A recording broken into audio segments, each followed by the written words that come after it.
The inventory is the backbone of all records taken during a move. With this document, you are handing off the condition of each shipment to another driver, another crew, your operations department, your claims department, destination agent's claims and operations department, and last but not least, your customer. How well you perform this function can determine many liability issues down the road. Inventories come in a standard format required by the Department of Transportation. They will all require the basic information on headings, release dates, etc.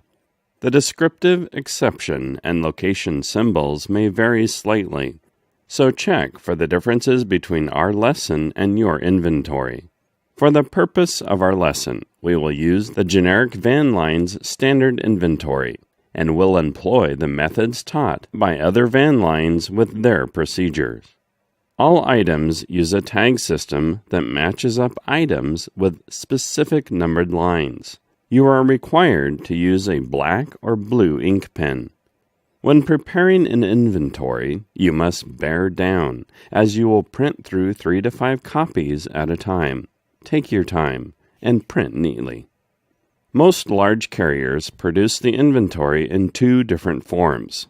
Packing performed by the carrier is on an inventory prepared separately from the mover's inventory, which lists furniture and cartons packed by the customer, as well as last day packing of mattress cartons by the driver.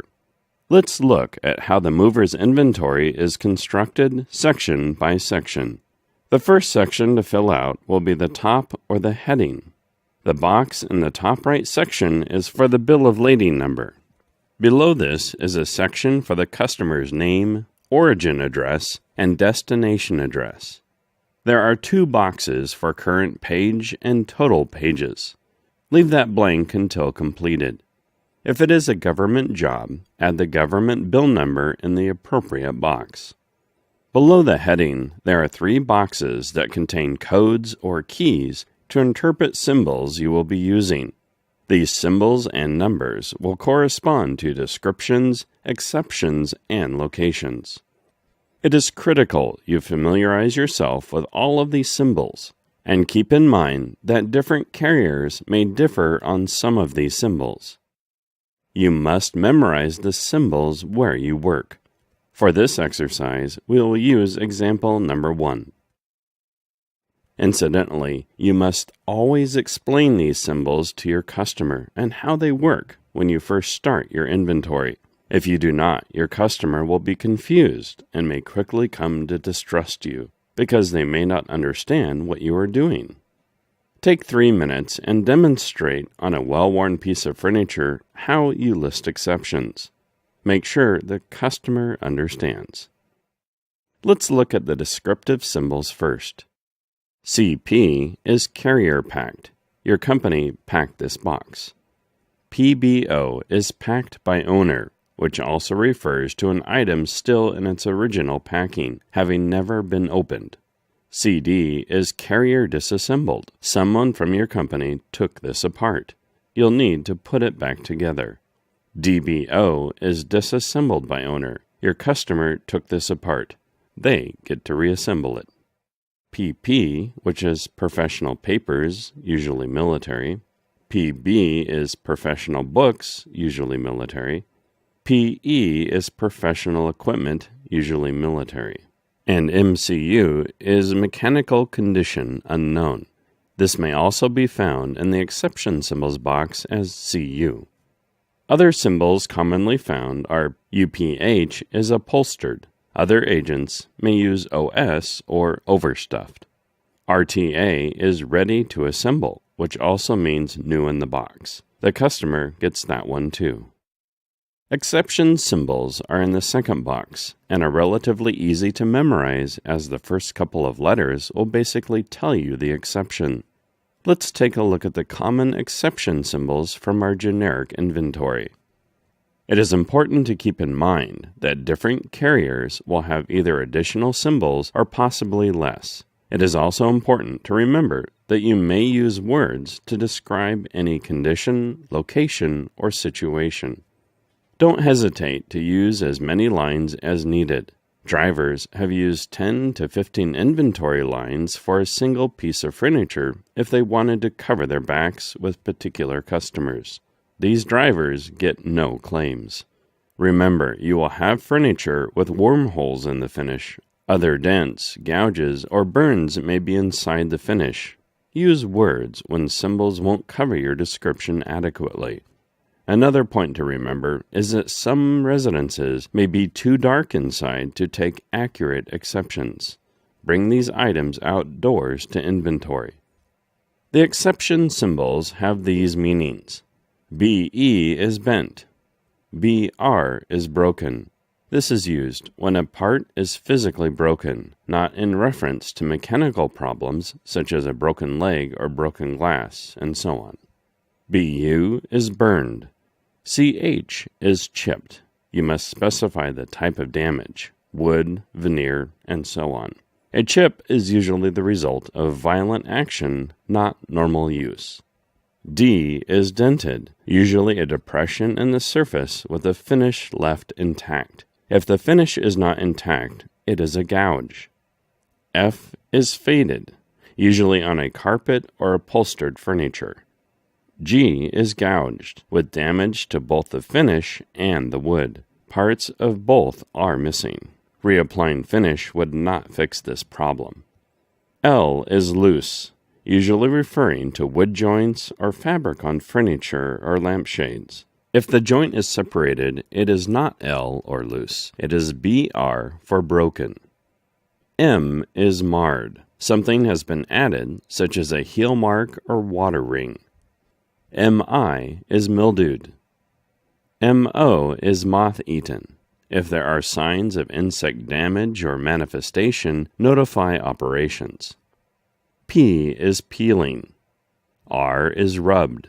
This means some of the finish is worn away due to friction. RU is rusted. SC is scratched, meaning surface damage only. Refinishing would eliminate the damage. SH is short. Something is missing, such as hardware or trim. SO is soiled or dirty. ST is stained, such as by rust or water in the finish, but not soiled. S is stretched, usually pertaining to upholstered furniture fabric. T is torn. W is worn badly, usually referring to fabric or cloth. If damage isn't so severe, write worn only. Other symbols commonly found are CR is crushed, usually in reference to cartons. CU is contents or conditions unknown, usually a PBO. MCU is mechanical condition unknown, usually listed on anything electronic or mechanical. WD is water damage. This item could have been previously in a flood and may have residual watermarks. Please remember that the failure to use these symbols indicate either normal wear or good condition, depending upon who prints your inventories. Another point to keep in mind is that if these symbols do not cover your damage, write out the damage longhand and completely explain your view. Failure to list damage exposes your agent to claims they did not cause. They will generally address the situation in a reactive tone. See your operations manager if you are not sure. The numbers in the location symbol box below the heading will indicate a specific location. You will need to memorize your specific numbers on whatever inventory form you are using. Remember, these numbers will also refer to where damage can be located on a part. For instance, every piece has a front, but the front has a top section, 10, a center section, 13, and a bottom section, 2. It also has a left section, 5, and a right section, 8. You now have the tools to describe conditions, exceptions, or damage and locations. The speed at which you memorize these symbols will determine how fast the job will go. As you learn to list locations with this system, Keep in mind that this skill can make or break a carrier if not done correctly. Pay special attention to items found in the living room, dining room, family room, the master bedroom, and any items the customer is concerned about or takes a great deal of pleasure in, such as gun safes, professional tools and toolboxes, large TVs, and newly purchased furniture. These are all items that can come back to get you. Point out this damage when the customer is available. Let them know this is being recorded on the inventory. If they are not happy with that, use the remarks section to let them express their opinion. Do not let a customer intimidate you.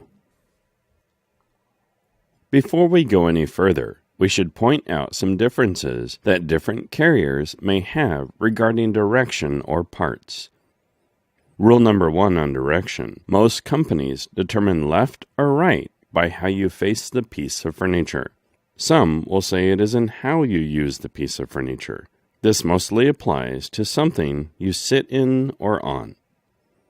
Rule number 2. Inventory stickers always go on the back side or rear of the furniture.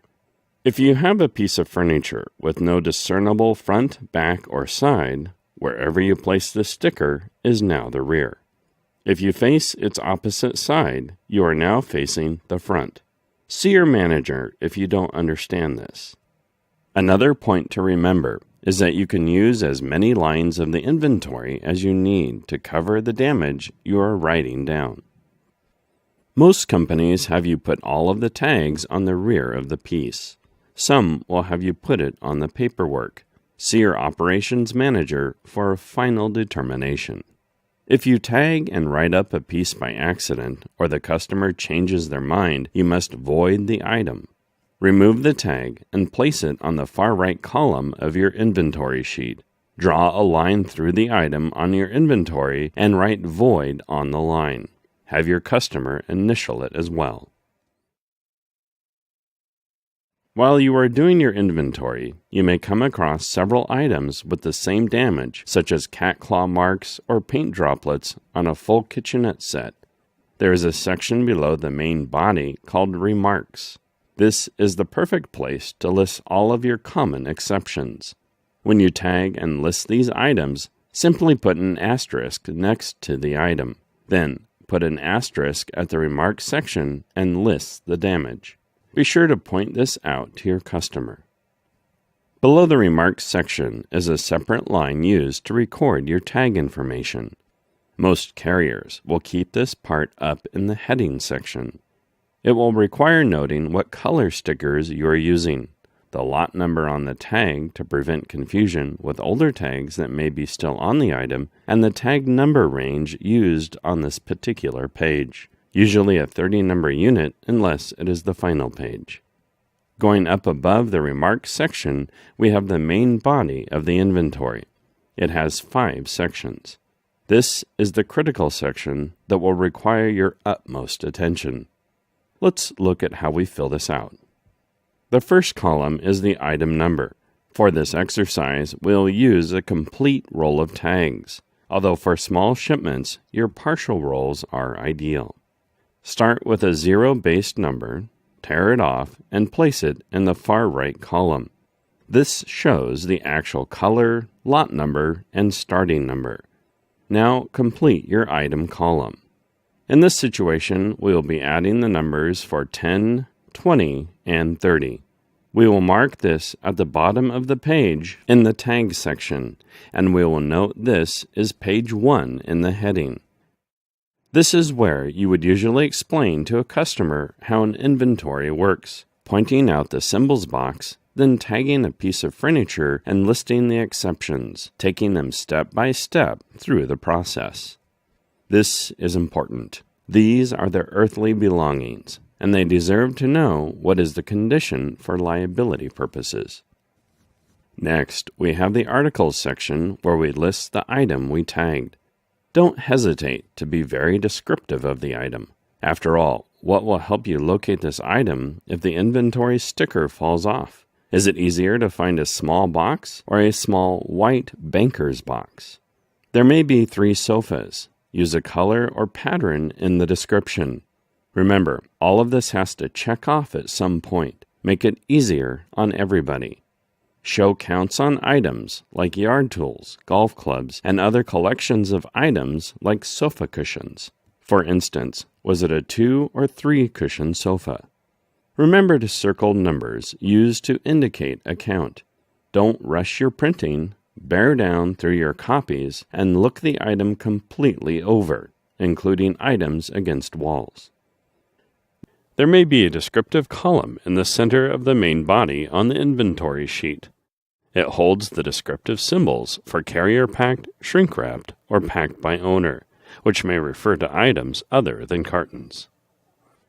Next over, we have the condition at origin column.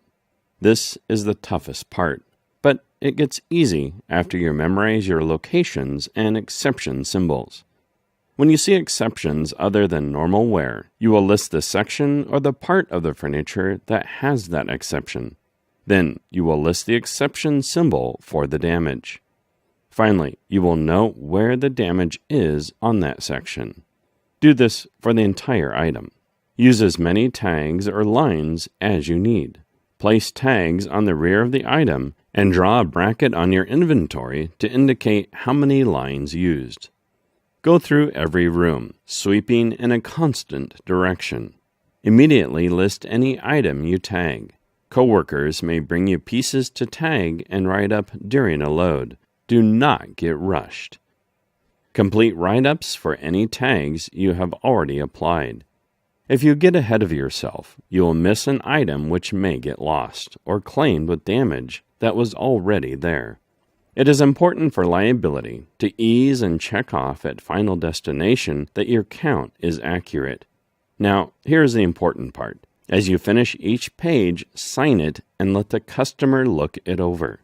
Designate an area, such as a kitchen counter, where the customer has access to look at and ask questions. Don't wait until the entire shipment has loaded and then force them to sign something they never saw. Would you? When you feel you have finished your inventory, make sure you have all pages signed clearly and set it aside. Never end an inventory until the last piece goes in the truck and the doors are closed. Now, peel off your last sticker and place it below the last item listed on the last page. Next, draw a large X across the remaining space of the inventory and write in large letters, End of Inventory. Next, count your pages and then go back on each page to the number of pages space and put that number in that spot. Pull a copy for your customer. You're done. Some final points to touch on for the mover's inventory include noting all damage, normal or not. Number 2, with wooden furniture, apply light pressure and jiggle the piece to verify it is not loose, especially with leggy or older furniture. As you inventory, you may come across old stickers from previous moves. Remove them, or, if they cannot be removed, place your new tag on top. At least draw a line through them. All electronic or mechanical items like bikes or exercise equipment are mechanical condition unknown. If the customer disagrees, let them list their opinion in the remarks column. There are no such things as antiques on our shipment.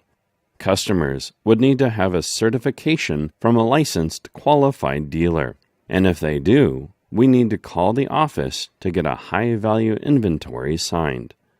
And finally, pay special attention to all upholstered furniture as well as all appliances. These are your most common high-claim dollar items. Take a whole extra minute and look at every side. Feel upholstered furniture for loose fabric. Check appliance sides for scratches or rust where they have been unseen due to counters. Note any ripples in the skin of the appliance. Most carriers also follow various guidelines regarding specific items. For instance, they list a parts carton, which is usually the first item if there is no high-value item listed. The packer inventory may already list these items if there is a separate inventory from packing. Remember to list none on your high-value inventory and none on your inventory if a parts box is not used. Also, with televisions, most carriers include a screen size along with a model and serial number. Another thing is that some carriers will simply not insure jewelry, coin, and stamp collections. They should not have been packed in the first place. If a question arises, notify operations. Finally, with guns, as per the Brady Bill, all model, make, and serial numbers, as well as caliber, need to be listed on the inventory as well. Customers should also have this appropriate information. Your packers should have noted this at the time the shipment was packed. Remember, if you have any questions over these situations, notify dispatch, use your remarks column, and document your efforts. It is important to understand how critical the inventory is in any claims dispute. When you take shortcuts, you can confuse everyone in the settlement process, and confusion is never good. You need to be clear and concise with your comments. Included with this video are quizzes which may or may not match up completely with your particular inventory form. Also included is a list of better inventories and procedures. Study these and discuss them with your operations manager. If you would like more training from Thomason Moving Training, many other titles are available, such as loading storage vaults, office move equipment and etiquette, van loading and tier building, as well as more advanced titles such as lead man training and estimating. Please visit movingtraining.com to find out more, as well as order online. Thanks again and good luck.